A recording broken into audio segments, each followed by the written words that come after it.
1절부터 4절까지 말씀으로 성령이 말하게 하심을 따라, 성령이 말하게 하심을 따라, 이런 제목으로 말씀의 은혜를 나누고자 합니다. 예수님이 이제 승천하시면서 제자들에게 이야기하셨던 가운데 하나가 뭐냐면 성령을 기다리라, 이런 말씀이었죠. 사실은 그 예수님의 제자들이 원했던 것은 예수님이 속히 오셔서 이 로마로부터 유다 백성들을 구원해 주기를 원했습니다. 다시 말해서 하나님의 나라가 이 땅에 임하는 걸 원했어요. 그러기 위해서는 당시 철옹성과 같은 로마 제국을 우리 예수님이 멸망시켜 주기를 기대했죠. 근데 예수님이 오셔서 계속 이야기하신 것은 회개하라, 뭐가 가까이 왔다? 천국이 가까이 왔다. 예수님은 이 땅의 나라가 아니라 하나님의 나라에 대해서 계속 이야기하셨고, 결국은 제자들의 기도와는 상관없이 십자가에서 너무 생각과 다른 죽음을 맞이하신 거예요. 여러분, 죽은 나사로를 살리시던 그분이 로마 병정에 의해서 십자가에서 못 박혀 죽었다. 여러분이라면 그런 상황을 어떻게 받아들일 수 있겠습니까? 그러니까 제자들은 너무 이제 실망을 했죠. 그런데 그런 가운데 예수님이 다시 사흘 만에 무덤에서 부활하시고 이제 제자들에게 나타나셔서 하나님 나라에 대해서 이제 말씀을 하셨는데, 예수님이 감람산에서 이제 40일 동안 제자들과 함께 머무시다가 감람산으로 승천하시면서 당부하신 게 뭐냐면은, 따라합시다. 성령을 기다리라, 이 부탁을 하신 거예요. 그런데 여러분, 사도 바울의 서신을 보면은 그 예수님의 승천하시는 모습을 지켜본 제자들이, 물론 12사도를 포함했습니다, 500의 형제들이었다고 말합니다. 500의 형제들. 그런데 성령을 기다리라, 이 말씀을 듣고 끝까지 말씀에 순종하면서 마가의 다락방에 모인 사람은 몇 명이었다? 120명이었다는 거예요. 500 빼기 120 하면 얼마예요? 380이죠. 그러니까 380은 결국은 어떻게 된 거예요? 예수님의 말씀대로 성령을 기다리지 않았던 거예요. 여러분, 오늘 이런 모습은요, 똑같이 우리의 삶에 일어납니다. 오늘 저는 우리 사랑하는 성도 여러분들이 예수님의 말씀을 아멘으로 받아들이고 순종하고 그 약속을 기다리며 인내하는 성도들 되기를 주님의 이름으로 축원합니다. 이번에 열흘간의 성지순례를 다녀오면서 그리스에서 느꼈던 점은 뭐냐면은, 완전히 종교화된 그 그리스 정교의 모습이었어요.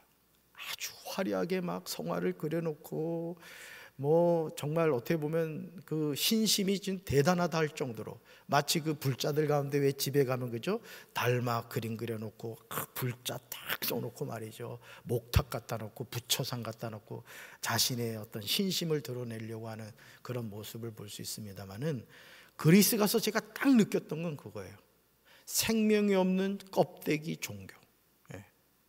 그래서 건물이 너무 화려한 거예요. 그런데 젊은 세대들은 그 정교회 교회를 다니질 않는 거예요. 언제 다니느냐? 태어났을 때, 또 결혼할 때, 언제까지, 또 마지막 죽을 때, 이때만 나온다니. 그리고 튀르키예 가서 느꼈던 건 뭐냐면은, 하나님의 영이 떠난 그 나라가 어떻게 되는가를 알 수 있었어요.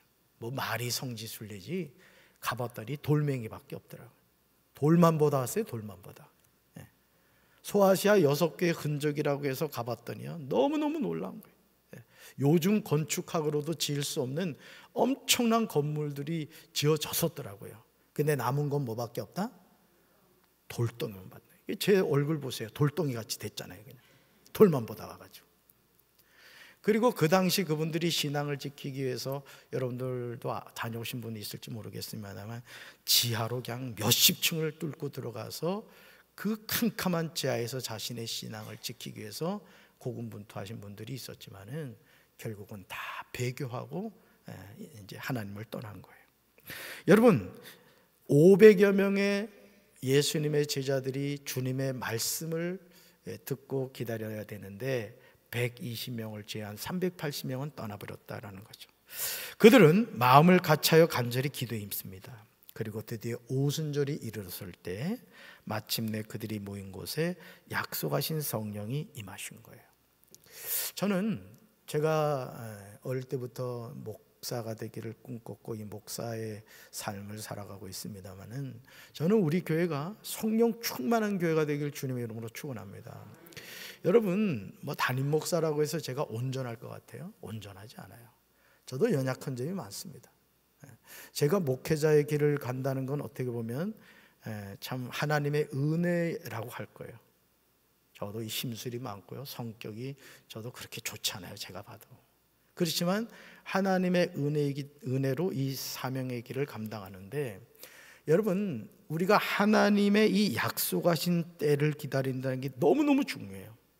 저도 이제 올해 30년 목회를 하고 있습니다만은, 같이 믿음의 길을 같이 신학교에 입학을 하고 저도 벌써 30년 목회를 했단 말이에요. 그럼 제가 모건대학교 88학번이란 말이에요.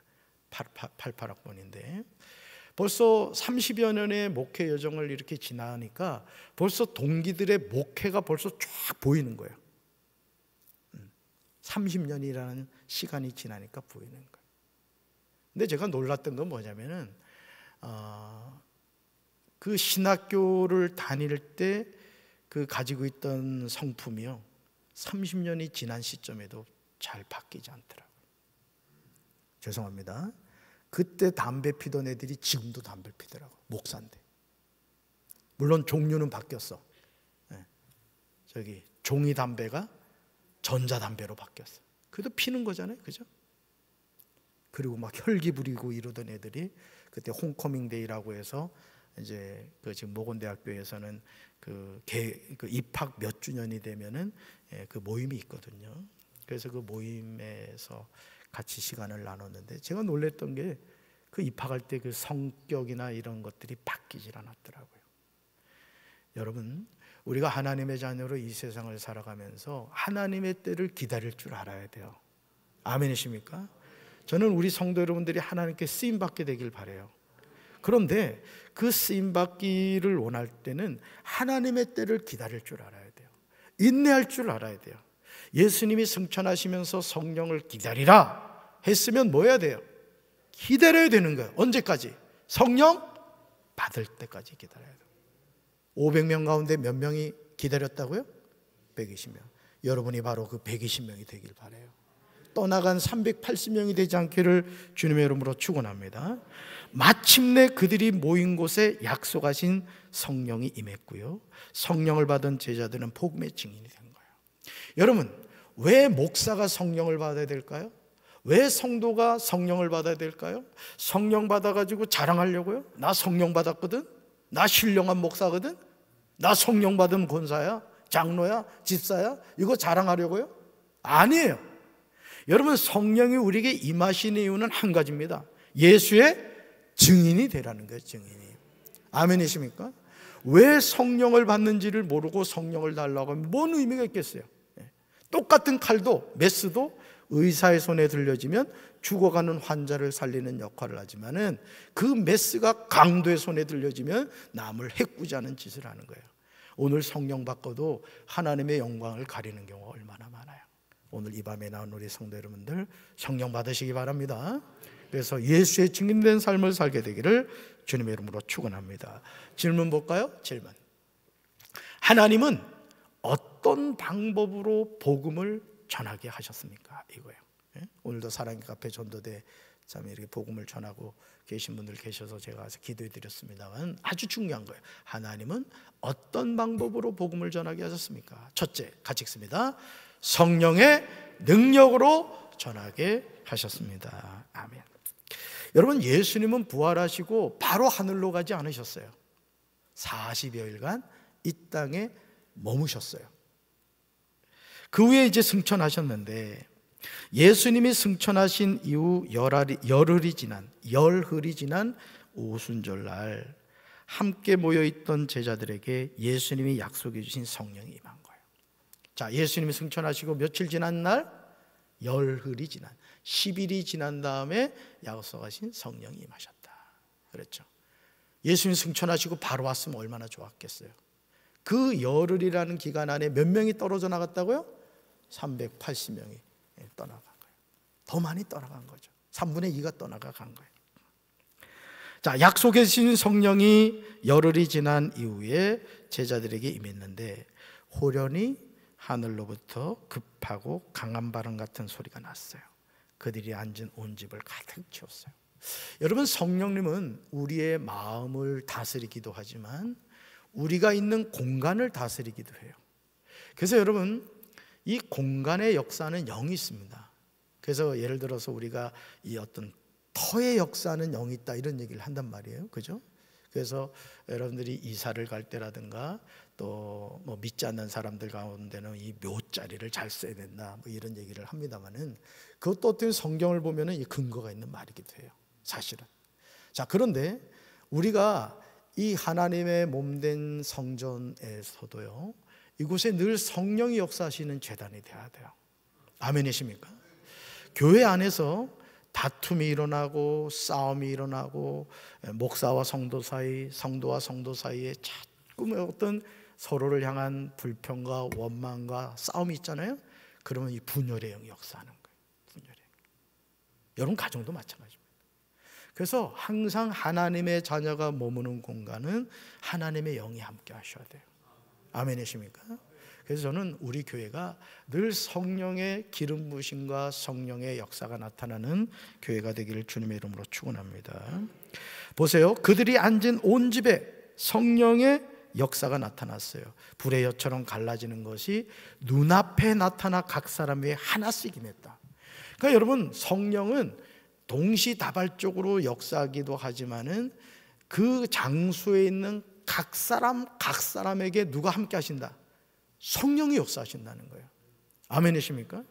그러니까 오늘 이 사도행전 2장 1절부터 4절에 나오는 말씀을 통해서 우리가 깨달아야 될 것은 뭐냐? 하나님의 약속하신 것을 기다려야 된다.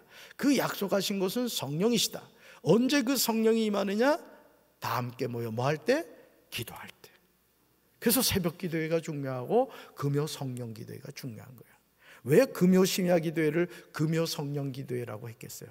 그것은 저와 여러분이 성령 받지 못한 분들은 성령 받으셔야 되고, 또 성령을 소멸하신 분들은 다시 성령의 충만함을 받아야 되는 거예요. 아멘이십니까?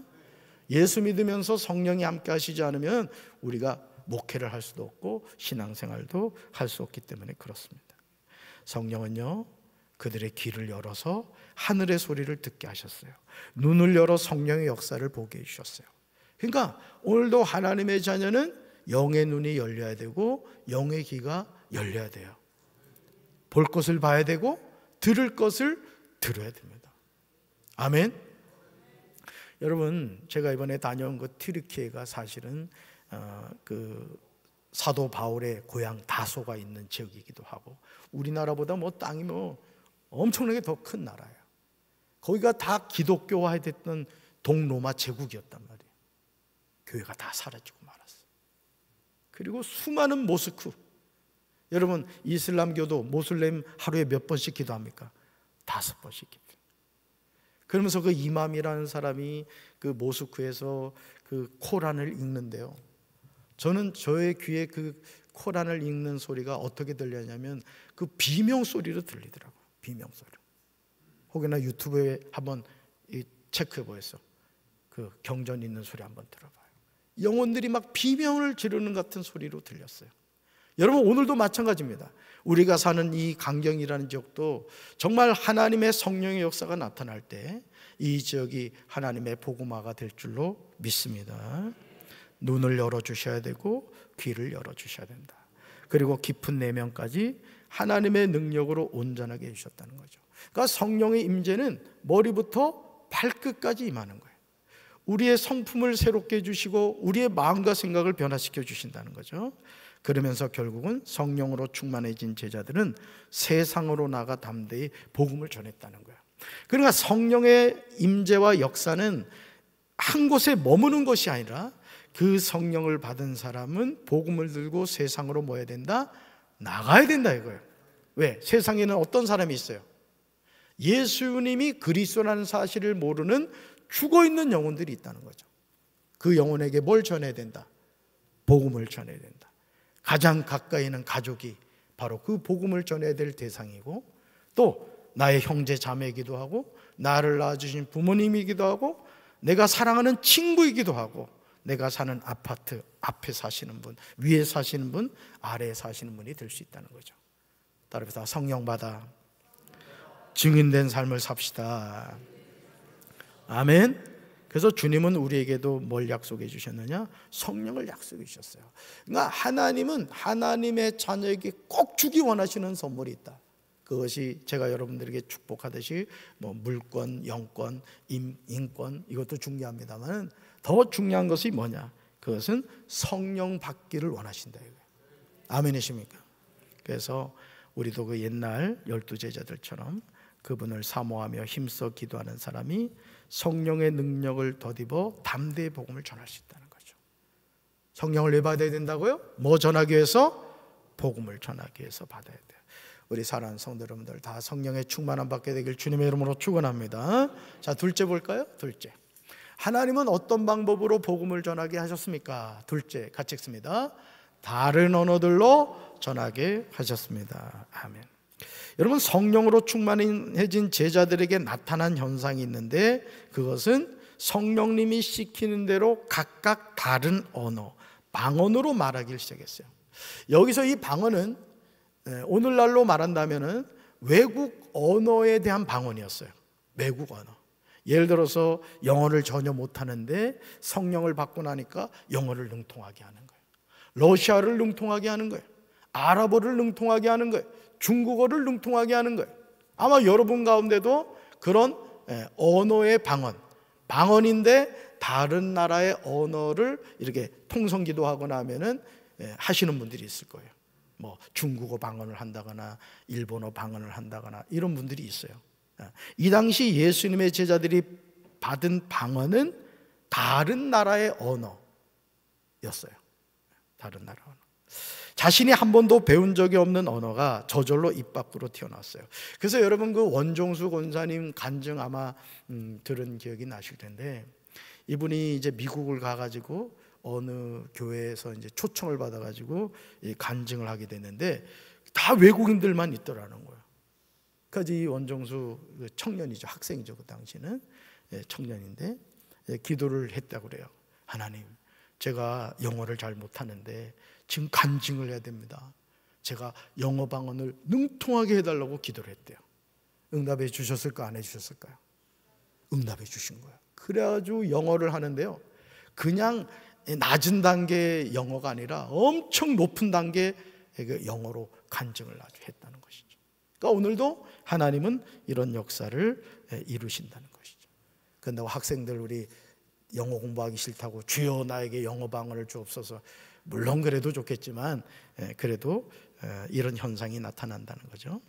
자, 그러면 왜 하나님이 이런 방언을 120명의 제자들에게 주신 걸까? 그 이유가 있어요. 당시 예루살렘에는요, 유월절을 맞아 각국으로 흩어졌던 유대인들이 모여 있었다는 것이죠. 예를 들어 이슬람 교도들 같은 경우는 저기 사우디아라비아 메카로 성지순례를 가야 됩니다. 그들은 평생에 3번인가의 성지순례를 가야 된다 그래요. 저 예루살렘 거기 황금 사원에도 가야 되고 뭐 메카도 가야 되고 몇 군데가 있다고 그럽니다. 그러듯이 이 유대인들도 이 성지를 가야 됐어요. 예루살렘 성지로 가야 됐단 말이에요. 유월절을 맞이하면. 자, 그런데 흩어져 살다 보니까 히브리어를 잃어버린 사람들이 많이 있었던 거예요. 그러니까 그 현지 언어를 이제 사용하게 된 것이죠. 자, 그러니 예를 들어서 제자들이 기도를 할 때 한국의 상황으로 봅시다. 담임 목사가 한국어로 기도를 한다 칩시다. 또는 복음을 전한다고 칩시다. 그러면 러시아에서 생활하던 사람이 복음을 들을 수 있어요, 없어요? 들을 수 없죠. 왜? 한글로 전하니까 못 알아듣는 거예요. 그런데 120명의 제자들이 방언을 받아가지고 막 기도를 하는데 갑자기 우리 정명순 장로님이 러시아어로 기도하면서 복음을 막 전하는 거예요. 자, 그러면 누가 복음을 들을 수 있죠? 러시아에서 온 사람들이 하나님의 생명의 복음을 듣게 되는 거예요. 그러니까 120명이 하나님이 각자의 그 언어를 통해서 그곳에 모인 유월절을 맞이해서 예루살렘에 온 사람들을 복음을 듣도록 그렇게 하셨다라는 거예요. 그래서 제자들이 각각 다른 언어로 말하는 것을 듣고 당연히 이제 놀라고 당황스러워하죠. 이처럼 성령의 임재는 마가의 다락방 안팎했던 모든 사람에게 놀라운 일이었다는 거죠. 여러분, 언어가 언제 흩어졌죠? 원래 여러분, 하나님께서 최초에 이 땅의 흙으로 만든 사람이 누구예요? 아담과 하와였단 말이죠. 하나의 언어를 사용했단 말이죠. 그런데 언어가 하나다 보니까 이 사람들이 항상 그런 경우가 많아요. 항상 좋은 것을 좋게 쓰면 괜찮은데 이 좋은 것을 가지고 어떤 결론을 가지죠? 우리가 큰 성을 쌓자, 그리고 흩어지지 말자. 이건 뭘 의미해요? 하나님을 향한 대적이 돼버린 거예요. 그러니까 하나님은 오늘도 남자가 아내와 합하여 부모를 떠나 한 가정을 이루게 하시잖아요. 그죠? 그러듯이 하나님은 곳곳에 흩어져서 하나님의 자녀들이 살기를 원하는데 이 바벨탑을 만든 이유는 흩어지지 말자는 거예요. 그러니까 하나님의 말씀을 거역하는 행위가 된 거예요. 그리고 바벨탑이라는 것 자체가 하나님의 영적 권위에 대한 도전이었던 거예요. 그래서 하나님이 어떻게 하시죠? 하늘로부터 내려오셔서 그 바벨탑을 쌓는 장면을 보셔서 뭐라고 그래요? 야, 이거 가만 놔뒀다가는 이들이 엄청난 일을 행하겠구나 해서 거기서 흩어진 게 뭐예요? 바벨이란 말이에요. 언어를 흩어버리게 하신 거예요.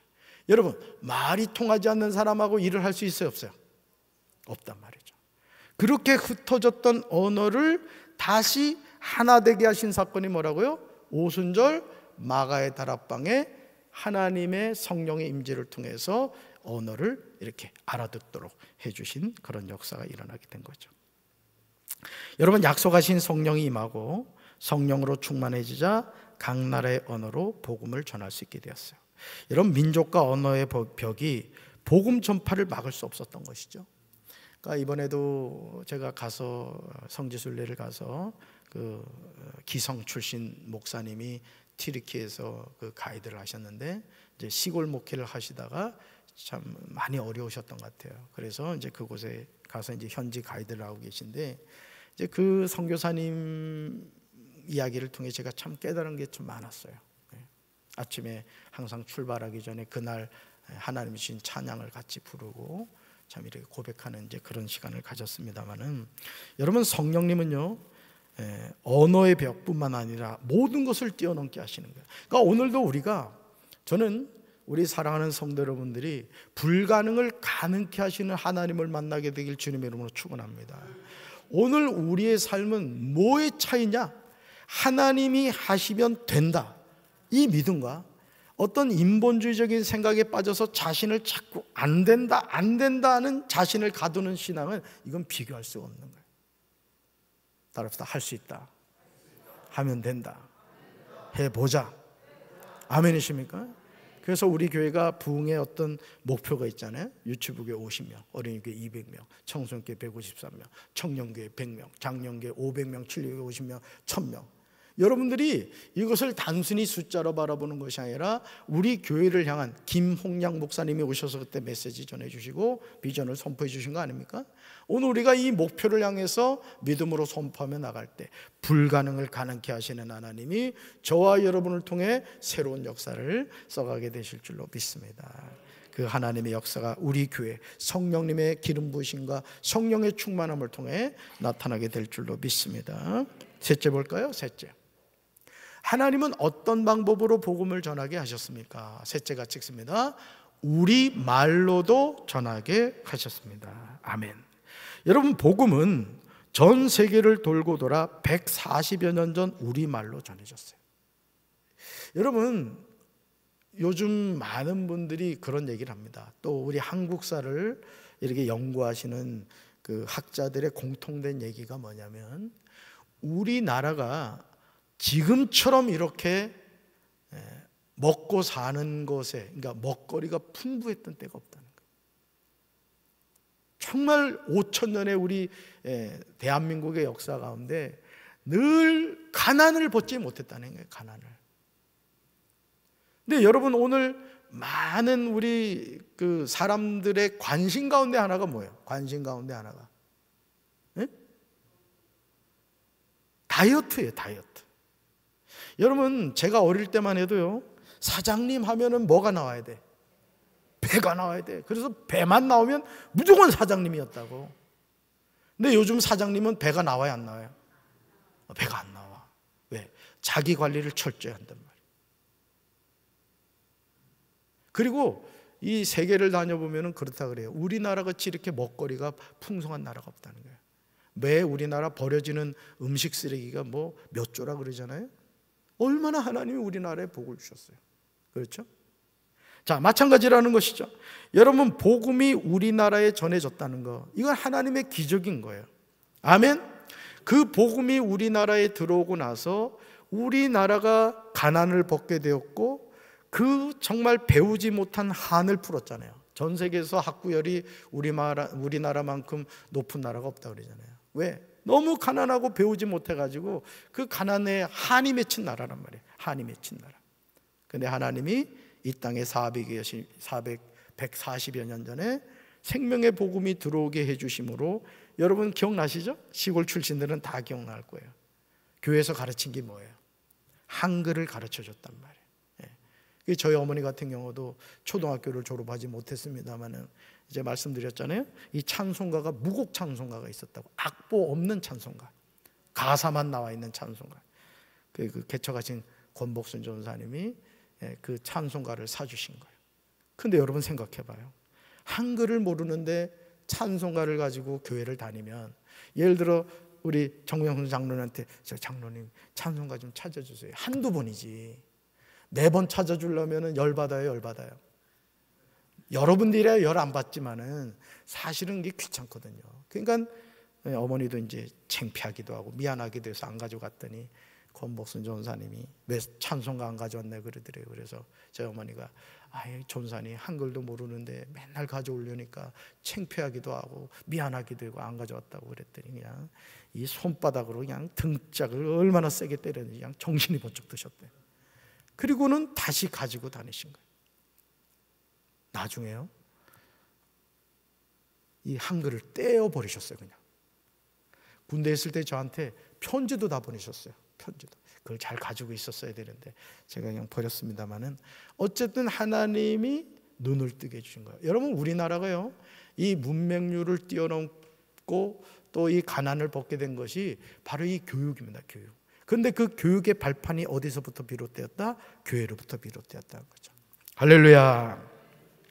그래서 우리나라 말로 복음이 이제 전해졌는데, 그것이 바로 1882년 3월 24일 로스 선교사가요, 우리말로 예수 선교 누가복음 전서를 번역했다는 거죠.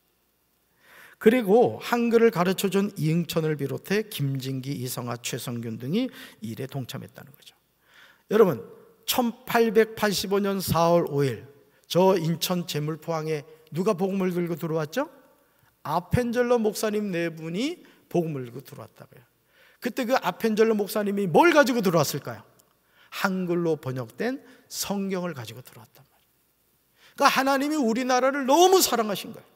그래서 선교사가 우리 조선 땅에 들어오기도 전에 이미 한글로 번역된 성경을 가지고 들어왔으니 복음화가 얼마나 빨리 됐겠냐 이거죠. 그리고 그 당시 우리나라가 어떤 상황이었어요?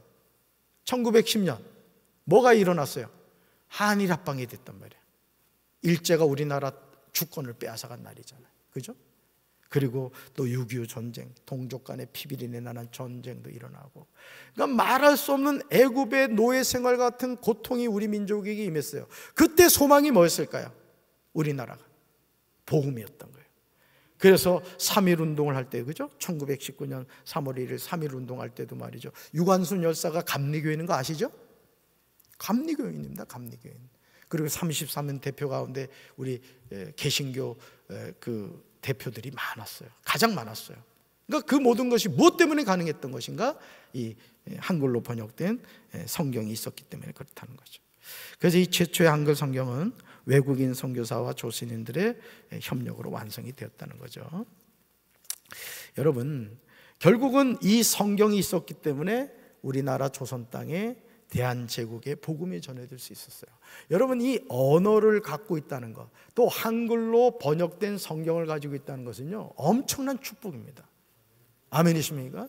그래서 세종대왕이 정말 우리나라에 준 선물 가운데 하나가 이 한글이잖아요. 한글의 뛰어남에 대해서는 여러분도 많이 듣겠지만은, 하나님은 우리말로 우리 민족에게 말씀하심으로 복음을 확장시켰다. 자, 오순절 성령의 충만함을 입은 이들이 예루살렘과 온 유대와 사마리아와 땅끝까지 이르러 복음을 전합니다. 여러분, 하나님은요, 지금도 이 복음의 열정으로 가득한 이들을 쓰셔서 그리스어, 라틴어, 영국, 중국어, 한국어 등으로 성경을 번역하게 하셨어요. 지금도요, 지금도 그 성경을 그 나라의 말로 번역하는 일을 하시는 분들이 있습니다. 저는 하나님이 우리 조국에 베풀어 주신 이 은혜를 우리가 잘 기억하고 복음을 전하는 일에 앞장서는 우리 성도들 되기를 주님의 이름으로 축원합니다. 그래서 여러분 보고 영어를 배우라고 하겠어요? 아랍어를 배우라고 하겠어요? 무슨 이탈리아어를 배우라고 하겠어요? 여러분들은 한글 가지고 복음 전하시면 돼요. 영어 학원 가실 필요 없어요. 한글을 알아듣는 사람에게 복음을 전하시면 돼요. 듣든지 아니 듣든지, 때를 얻든지 못 얻든지.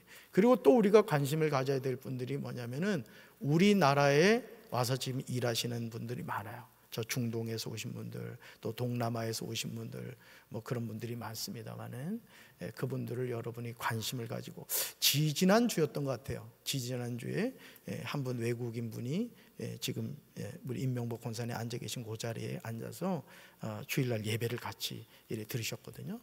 여러분들이 주변에 있는 그 외국인분들 관심 가지시고 그들에게도 따뜻한 생명의 복음을 전하셔서 우리 교회가 구원의 방주 역할을 감당하는 재단이 될 수 있게 되기를 주님의 이름으로 축원합니다.